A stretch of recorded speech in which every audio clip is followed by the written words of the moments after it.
পিঙ্কি নিজের ভুল বুঝতে পেরে রানীর কাছে ক্ষমা চেয়ে রানীর পাশে দাঁড়ালো। হ্যাঁ বন্ধুরা, আমরা এমনটাই দেখতে পাবো তোমাদের রানী ধারাবাহিকের আগামী পর্বগুলোতে। আনিশা শম্পার মুখটা দেখার জন্য উঠে পড়ে লাগে, আর কাজের মেয়ে শম্পাই যে আসলে রানী সেটা বড় বৌদি জানতে পেরে গেছে। তাই বড় বৌদি রানীকে বাঁচাতে কোনো মতেই আনিশাকে রানীর মুখটা দেখতে দিতে চায় না।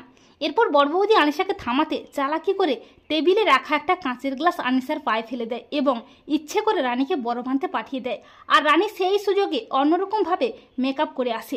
এরপর রানী যখন আনিশার পায়ে বরফটা লাগাতে যায় তখন আনিশা চালাকি করে রানীর ঘোমটাটা সরিয়ে ফেলে, আর রানীর মুখটা দেখে আনিশা তো প্রচণ্ড ভয় পেয়ে যায়। এরপর সেখানে দুর্জয় চলে আসে, কিন্তু দুর্জয় কিছুই বুঝতে পারে না। দুর্জয় আনিশাকে বলে নার্সিংহোমে যেতে, অনেক কাজ আছে। আনিশা চলে যায়, আর বড় বৌদি সেই সুযোগে দরজাটা বন্ধ করে রানীর ঘোমটা সরিয়ে ফেলে আর বলে, রানী তুমি কেন নিজেকে লুকিয়ে রেখেছো? আর আমার কাছ থেকে তুমি কিন্তু নিজেকে গোপন করতে পারবে না, কারণ যেদিন বস্তিতে রোগী দেখতে গিয়েছিলে তুমি, সেদিনই তোমাকে দেখে আমি অবাক হয়ে যাই। আমি বুঝতে পারি শম্পাই আসলে রানী। পিঙ্কি রানীকে বলে, রানী আমি আনিশাকে সাপোর্ট করতাম ঠিকই, কিন্তু আমি জানি ও জয়ের ক্ষতি করে ফেলতে পারে, কিন্তু তুমি কোনোদিনই জয়ের ক্ষতি চাও না। আর রানী আমি এটাও জানি তুমি জয়কে কোনোদিনই ঠকাওনি। কেউ একজন পিকলুকে কাজে লাগিয়ে তোমার বদনাম করে তোমার আর দুর্জয়ের সম্পর্কটা ভেঙেছে। তবে কে সেটা? আনিশা।